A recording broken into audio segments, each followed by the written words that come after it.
Should be connecting. And here you go. Ed, how are you? I'm good. Should I turn myself the other way? Does it matter? There you go.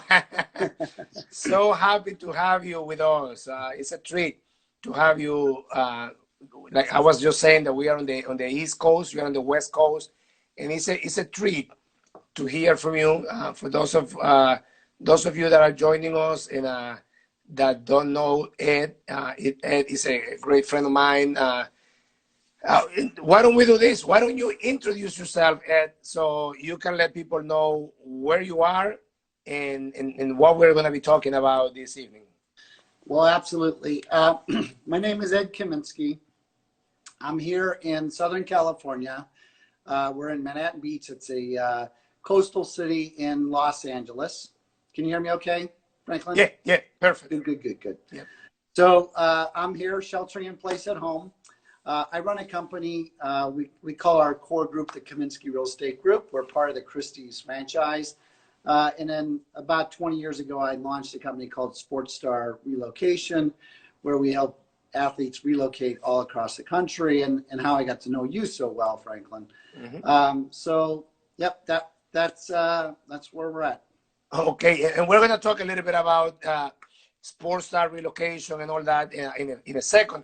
And I see that you have all your memorabilia, all your sports in the back, and that's why I have my boy Tatis Jr. here. I said, let me represent.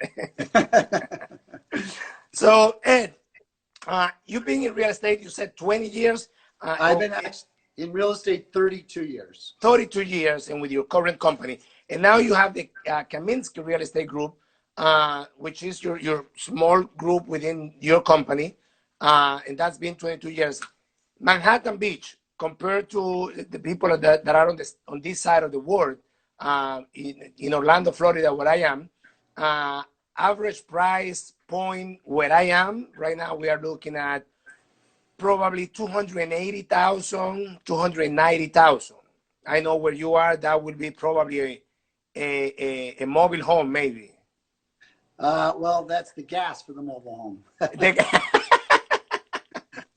What's the average price in Manhattan Beach? Right here in Manhattan Beach, where we're located, the median price is about $2 million. But we do work a diverse community. So Manhattan Beach is where our core business is. But around us, we have Redondo Beach, Hermosa Beach, and then we have the cities that are right next door, which is Torrance and Hawthorne and Lawndale.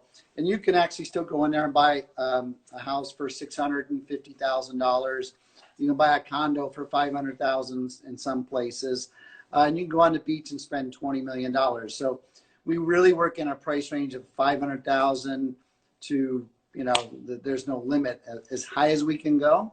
Our little group sells about $250 million a year in business. That's about what we shoot to do. We've averaged around 100 sales a year, around $2 million each, and we have a goal this year to do 175 deals.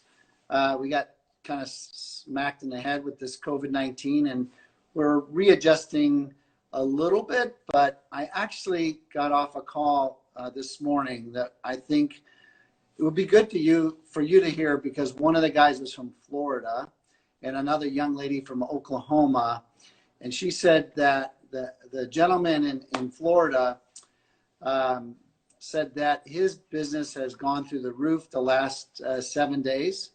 And the same with the young lady in Oklahoma. She says there's been some releases by the governor in those marketplaces. And with those new buyers coming into the market, it's been a flurry of business. So I think the people that are pent up right now that want to get out are going to be transacting. And I think we're going to see a big rush to the real estate market pretty soon. And that was, I'm glad that you brought that up, Ed, because that was my next question.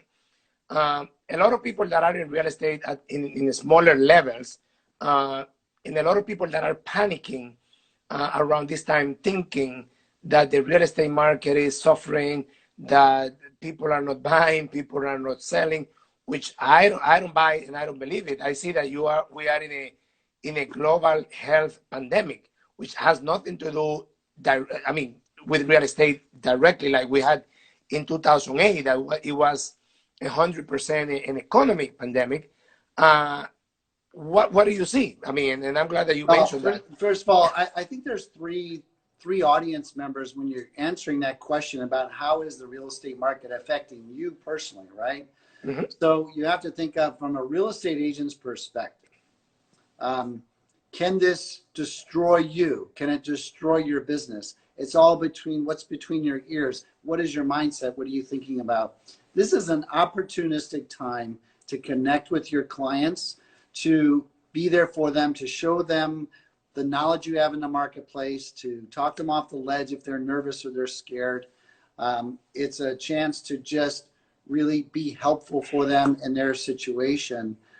There's no better time right now than to get on the phone and connect with people.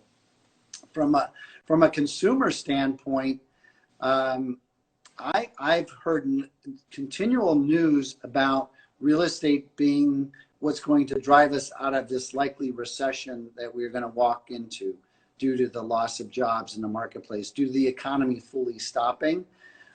If you look in history of what happened to real estate in each recession, mm-hmm. Only 2 of the last 5 have gone down. 3 of the last 5 actually gone up. So if you look at what causes that, it's usually credit issues and things like that. We have one issue right now. We have an inventory issue. We have an inventory issue across the nation. People are not putting their homes up for sale. Okay, right? I'm really happy you mentioned that. Yeah, I'm really happy you mentioned that because in Florida, it's the biggest issue right now. So with no inventory coming in the marketplace, we had a shortage of inventory before. We still have demand that is there. I believe real estate prices are going to be fairly stable throughout the second, third, and fourth quarter. So inventory is an issue nationwide, and I'm glad that you mentioned that. For people that are here in Florida, they understand that it's not just in Florida; it's a nationwide issue that we're having, which definitely is it's supporting prices because people think that because of the pandemic, the prices are going to crash, and that's something that I've been preaching.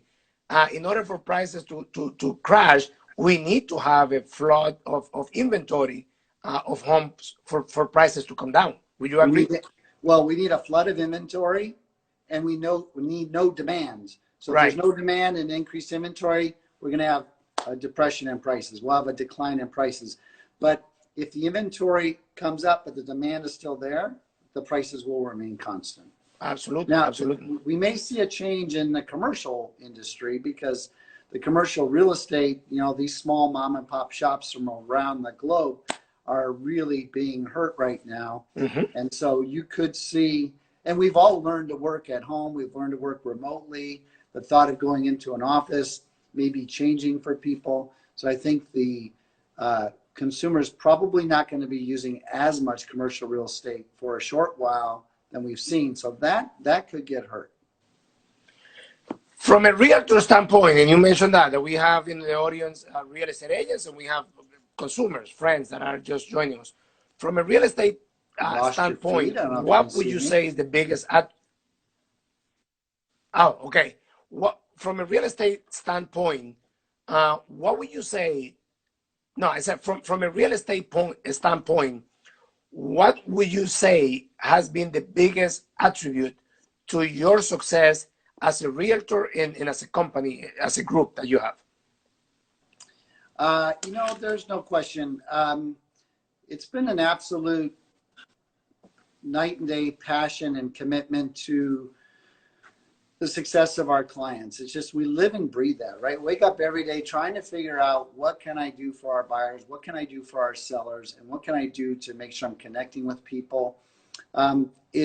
There's nothing more important in our business in real estate is to stay connected and connect with new people every day. So I've been committed to that for 32 years. It doesn't slow down. I run a very strict schedule every day.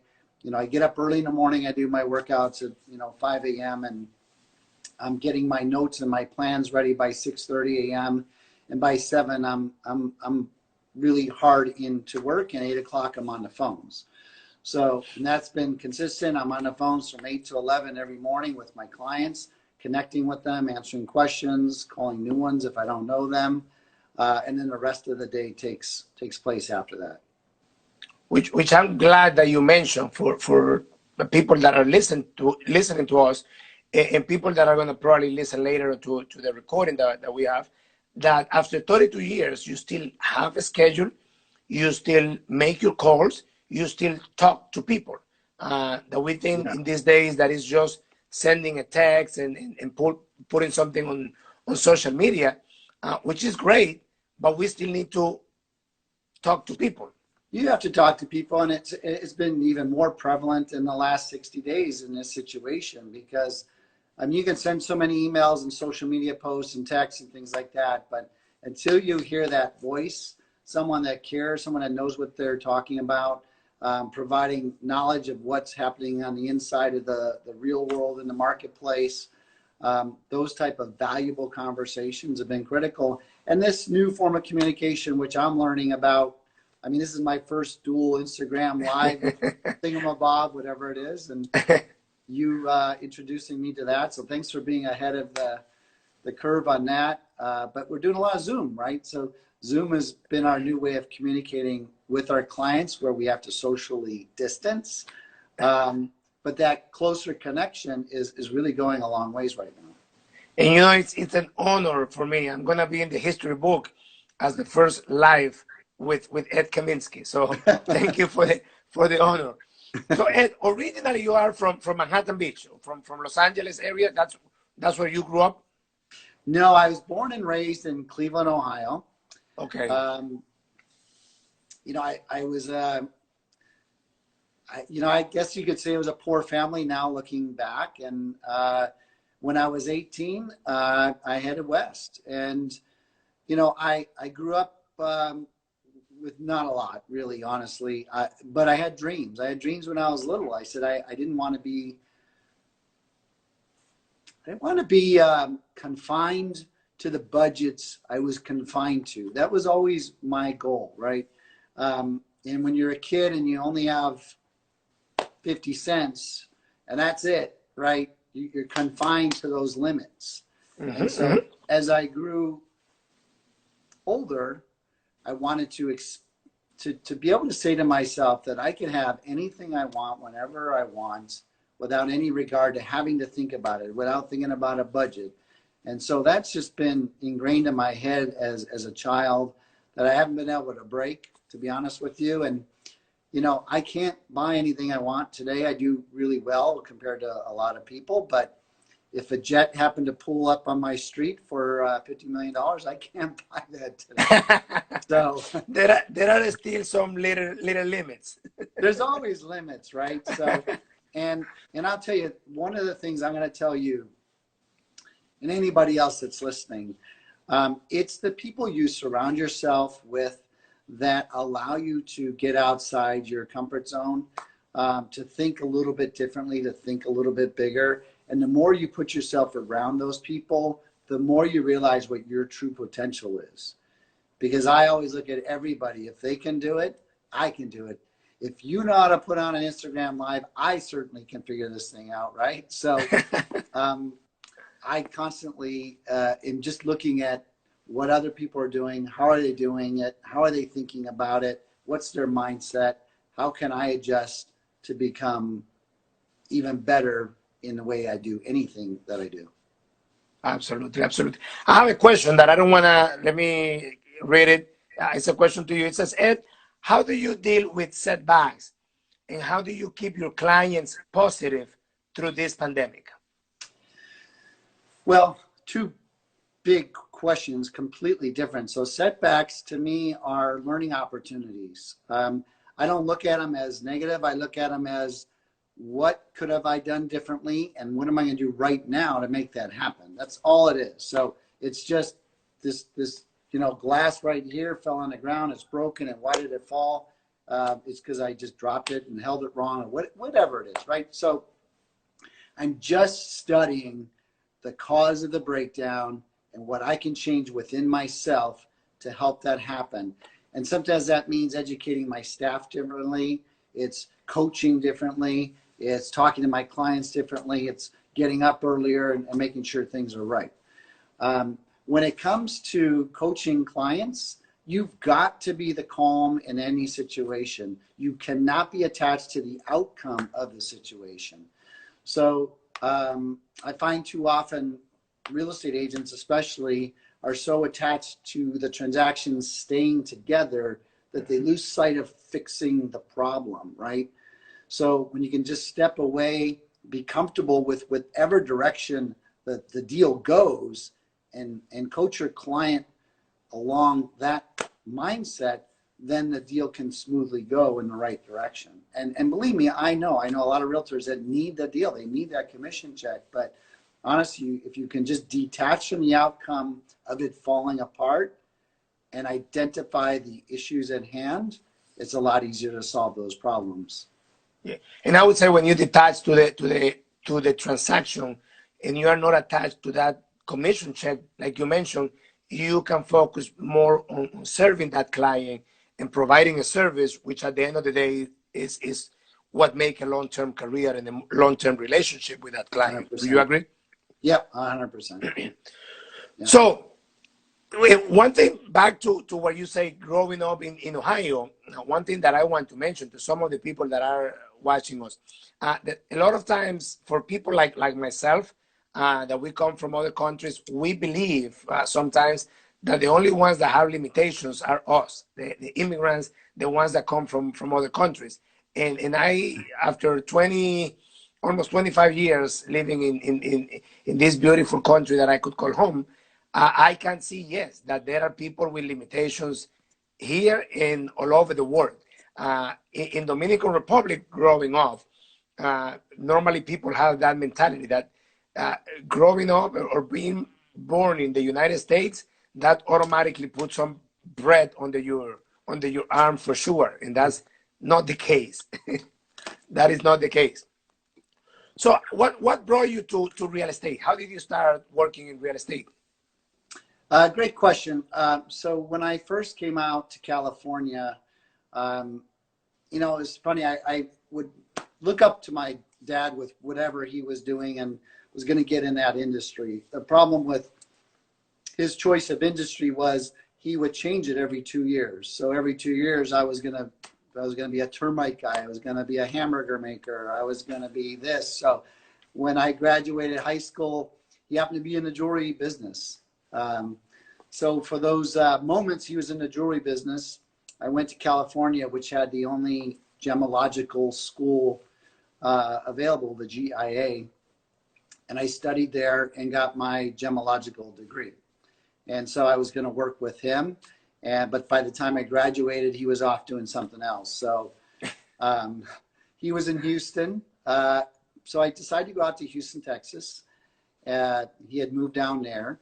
And so I was working for 2 years in Houston, Texas in the jewelry business. And I was married very young. I got married at 19 and had my first baby, Tina, who's now one of my greatest salespeople on the team. Nice. When I was 21. So she was 9 months old, and we just decided, you know what, California seemed better. Let's go to California. And drove to California without a job, went through the yellow pages and started mailing resumes to everybody I could find that owned a jewelry store in Southern California, and got a job. So, but, you know, I still felt that confinement, right? My confinement of my potential for growth, for income. And I kept watching late night shows about real estate. So I went and got a real estate license. I thought maybe that might help. And they sent it to me in the mail, and then I started getting phone calls and letters from people offering me a job. I hadn't even applied for a job. I said, all these people want to hire me. This is awesome. And then I started calling all these people that offered me a job, and they said, yeah, just write me a check and you can work here. I'm like, I realized, okay, getting in the real estate business is starting a business, right? You do have to kind of fund yourself through that business. But ultimately, it was just wanting to get educated about real estate to create an opportunity for my family and my life, and then being offered a job. And so that's how I got my first start in real estate. I talked to a broker. He hired me, and it took me about 6 months to sell my first house. And that day that escrow closed, I quit my other job and I went full time. And my first year in the business, I sold 17 homes and then just been on this upward trend since. Wow. Wow. The rest has been history. Yeah. Fantastic. What would you say to people that are home these days, people that lost their job here in Florida? We have a lot of people, let's say, that work at Disney. Is the major employer here in Orlando. Well, a lot of people that are sitting home and they don't know if they're going to go back to the job. Some people are thinking about starting their own business, whether it be in real estate or anything else. What would you suggest? What would you say? You know, there's two kinds of people in this world. And there's those that are working to just, you know, do what they got to do to pay their bills and get some food on the table. And that's okay. And you do whatever you can to get back into that working force and get some food on your table. And, you know, right now, temporarily, you can get unemployment that pays more than most jobs out there. But get out of the unemployment thinking. Forget about the free and think about what is it that you can go out there and do and start pounding the pavement right now. Mm-hmm. You know, I say work as hard as I did to find my clients every day to go get a job. You should be spending 8 hours a day. If you were working and be working 8 hours a day, you should be spending 8 hours a day working on your skills and working on job hunting if you don't have a job. So whatever is your passion out there, work on that, practice it. If you're an athlete, you'd be practicing hoops, you'd be practicing hitting balls or catching balls or whatever it is that you do. If you are going to go get a job, you need to practice at that job. Maybe it's practicing interviewing just to be able to get the opportunity. It's knowing how to go on Indeed.com and look for the right jobs, whatever that might be. It's about being proactive and getting in the eyes of the people that are going to hire you. You know, think about 20 million people unemployed. How many of them are typing on all these websites, say, I want a job, and an employer gets a list of 500 people to pick from? Which is going to happen. Yeah, it's going to happen from that 500. You have to be proactive. You have to go out there and go around, find out where is that office, go knock on the door, you know, show up with a mask if you have to. But, you know, tell them you're there and you're excited at the opportunity. You saw the job in Indeed and you just want to hand them a resume and you're ready to go to work. For everybody else, this is the best opportunity in your lifetime to really think about who is it that you are? Who do you want to be after this?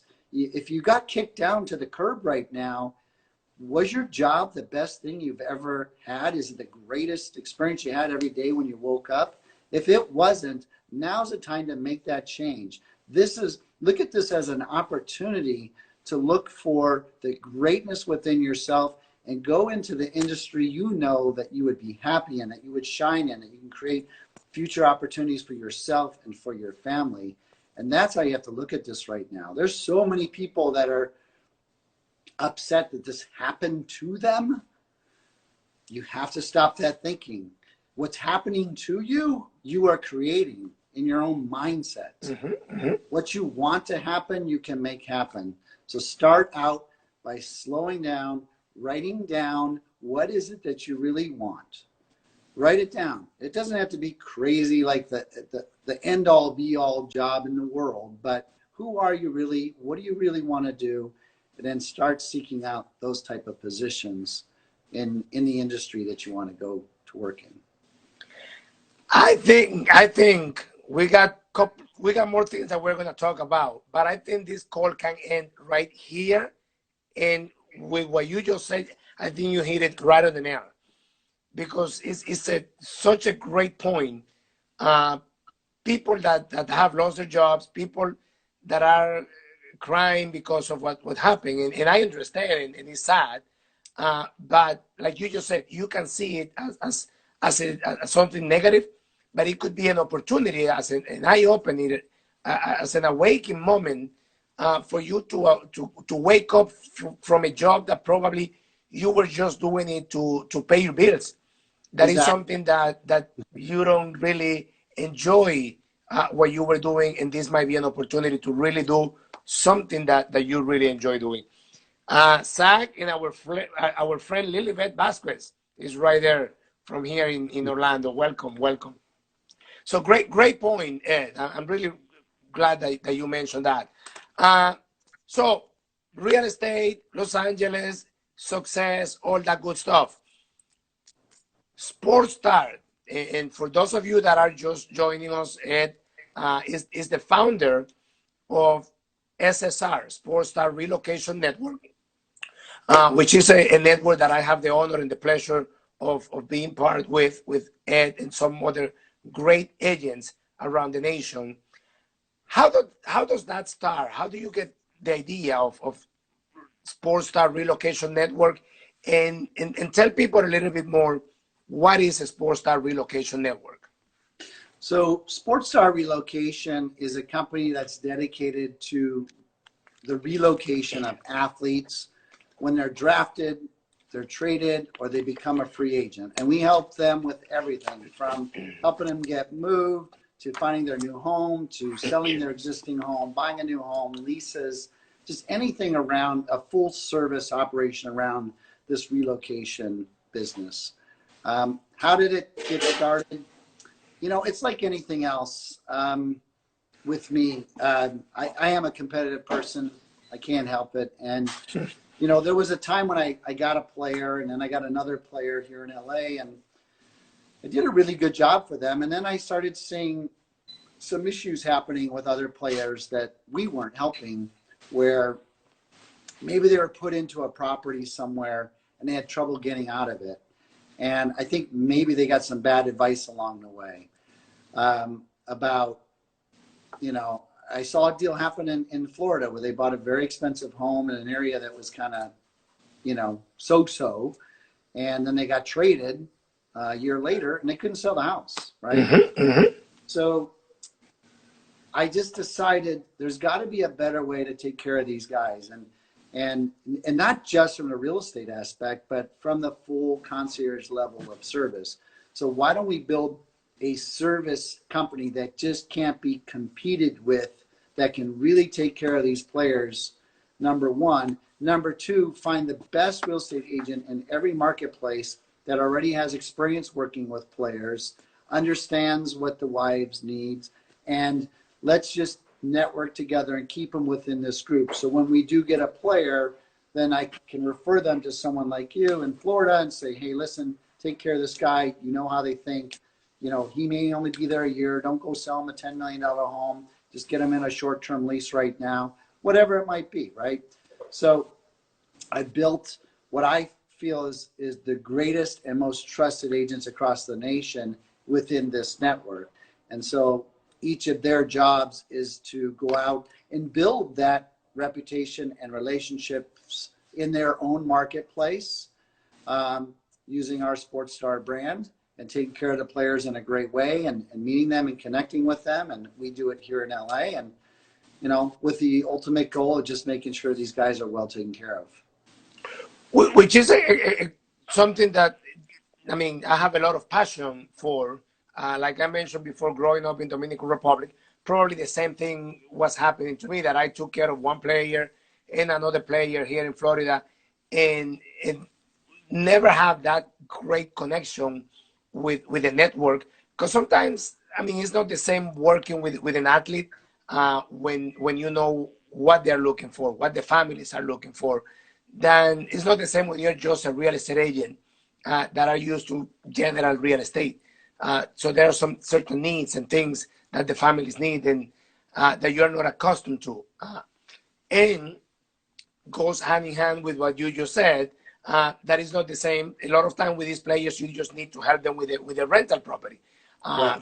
That you know that with a rental property, the financial rewards are not huge, but it's the service that you provide that create those relationships that later on might end up in the purchase or the sale of a home. No, absolutely. You know, a lot of the services that we're providing the players, the rentals, I mean, those are negative income in a lot of our cases. We may be getting a check, but it usually costs us more to do that deal than we're Right. actually getting paid. but this is the grunt work you have to do to build those relationships and build that trust. There's a lot of, the problem with the athletes in this world is they are constantly bombarded by people trying to get to them. And there's some good people out there that take care of them, and there's some bad experiences they go through. And, you know, one guy gets traded to, you know, we'll call it the Dodgers or wherever they're going. You know, their buddies telling them who to call, their agents telling them who to call, their money managers telling them who to call, their wife's got another relationship, player development's got a relationship. So they're getting 5 referrals, right? So some of them are good, some of them aren't good. It's a challenging business to be in for us as agents, because you have to constantly go and prove that you are the right choice and you're going to take care of them. Excellent. And like I said, we have a lot of friends from Dominican Republic that come up, and coming from the Dominican Republic it's still a bigger challenge. I know friends that have come first time from Dominican Republic to play for the Dodgers, and they don't know Los Angeles, they have no family, they don't know anything about the city. Going to Seattle, and I mean, they have to deal with the weather, they have to deal with a new culture, they have to deal with the language. And when they have an agent that can help them in a new city, that's definitely a huge plus. So, I mean, I think that was a great idea to come up with the idea. I don't know if this is off topic, but when did you come from the Dominican? How old were you when you left? Well, I moved when I was 21, when I graduated from college, and I actually moved to New York. I moved to New York in 1994. So it's been like almost 26 years ago. And in New York, I worked in the hotel business for about 15 years. I worked for Marriott Hotels. So New York was my first city, which is like the second Dominican Republic. So players that come to New York, they feel right at home. Yeah. But when you are in a city like Cleveland or Minnesota or something like that, it's definitely a huge challenge for somebody coming from the Dominican Republic. Yeah, for sure. It's really tough, really tough. Ed, what do you see the future coming out of this in the world of sports? Because I know they're talking about going back to play. Actually, I hear in the news here that there is a possibility that the NBA might start playing in Disney. That's an option, that they might play some games. Baseball, they're talking about probably Arizona playing some games. What have you heard from your end, and what do you think that how can that help? As far as baseball goes, I heard from a source I can't repeat that Arizona is not necessarily going to be where they're going to play all games. The problem at Arizona is it's hot, right? So just to put the players in that kind of heat every game, every team is not something I think everyone's up for. So I think they're going to find a way to spread it around somehow. We have to expect to see some fanless games, right? In all 4 sports. I don't know how they're going to be able to put people together right now in an arena or a stadium with, all the concerns that the government has right now for this, unfortunate disease that's going out there until they find a cure. So I think we're just going to see new sports. They're going to have to showcase it on TV and radio a little bit differently. They're going to pump in the noise and excitement for the guys and the players and for us as fans. I think great fans are always going to love the sport and the outcome of the game. We're going to miss being there, miss cheering and high-fiving, but we're going to make it through. And it's funny that this is happening along with now college players being able to actually earn some income from their college. So, they just announced that recently. Yeah. Now in the pandemic, which is good, that now they can make some money. Exactly. So we're going to see a bigger pool of dollars being spread out amongst some of the younger guys that, their dream is to play in sports, and maybe they make a little money in college before they get kicked off the pro teams, because not everyone can make it. So I think there's a lot of interesting things happening right now. So whether they play in Arizona, they NBA plays here in Florida, and we're talking about NBA in Major League, but football starts around the corner, practicing and all that. Wherever they go, it's going to be a huge impact for that city, because you're talking about hundreds and hundreds. I mean, players and families. There's no question.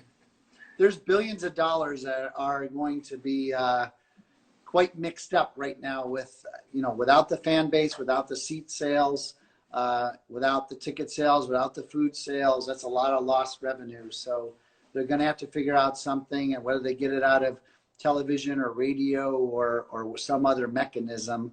I don't know what's going to happen. It could have an overall effect on salaries of players and having to take some consideration of that. I don't know. It's going to be, the future will tell us a little bit about that. But I think I've been in through some very interesting things, and we've all seen some major things happen in the U.S. And one thing that Americans are, we're resilient, and we come back from whatever happens to us. And I think that's going to happen in sports. I think, we're going to get back to normal one day, but I just don't see it happening this year. I 100% agree. And back to what you were mentioning earlier, it's just a matter of being prepared and being ready for the opportunities, because I think there's a lot of great opportunities ahead of us. About 2 weeks ago, I did a live interview with, or a live chat, a live conversation with Manny Acta, third base coach from the Seattle Mariners. And yeah. Manny was talking about that, about being prepared for the opportunity. He mentioned that when your train comes, or your boss comes, you need to be ready. You need to be prepared to jump, because the boss or the train is not going to wait for you.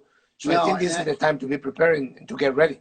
Well, I'm telling you, if there's any players out there listening right now, and any of your friends that are players, it's the self-discipline right now that's going to allow you to stay in the game when things get back. Because if you're not training harder than you would have normally at home, there's a good chance our other guys are. And they're pushing themselves. They're pushing themselves to another limit that they haven't been, because they know this is their opportunity to step over somebody. Absolutely. You just know there's someone right behind you trying to take your spot. So whether you're playing sports or you're looking for a job, that's how you need to be thinking at home. You got to be working harder than the other guy, because someone's trying to take your spot in line right now. And I'm happy you say that, because that's how I like to look at it. That the same way that the word of sports apply to training, to mindset, to work ethics, is the same way that it applies to real estate, to business, to jobs. I mean, if you use the same principles, at the end of the day, it's the same thing. It's work hard, hard work ethics, get up early, do your job, practice, be ready for the opportunity. Right. 100%. Absolutely. Yeah. Ed, we got about 5-10 more minutes before Instagram cut us off, because Instagram just give us an hour. Any other thing, anything that I didn't ask, anything that you want to share with our friends, any last words? Yeah, I say keep the faith. There's a lot of reasons. If you turn on the news too much, to just get down on yourself and your life and everything else, and just really, try to turn the news off as often as possible, and just try to identify what greatness is within yourself that you can really find right now. I think this is the best opportunity that the world has been given to do it at the same time. Try to find your passion. Even if you kept your job, are you in the right job right now?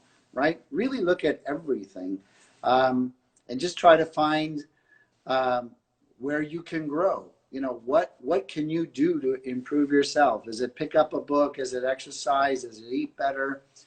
All these different things that we can look at around ourselves. Connect with our own families. Connect with our spiritual choice. all these different things that are important to all of us. This is such an opportune time to do that right now. And I just tell everybody I meet right now, look really hard at within yourself and who you are and what you can become after all this is over. Super. I have a couple questions for you. Yes. I'm gonna put you on the spot before we Okay. finish. Couple questions, and you're gonna go left or right.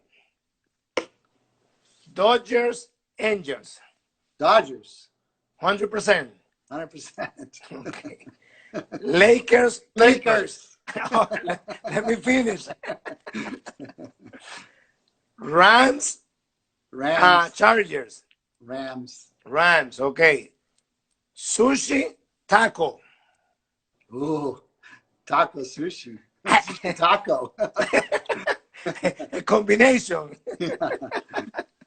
Awesome. Well, I mean, it's been a great pleasure. It's been an honor. It's a pleasure to have you as a friend and an opportunity. I mean, to chat with you and to spend time with you. It's an honor. For those of you who just joined us, I'm gonna try to see if we can record this and I'll share it with you guys. Thank you.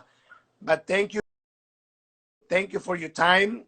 Thank you for the opportunity, and I can't wait for us to get out of this so we can go back to the things that we used to do.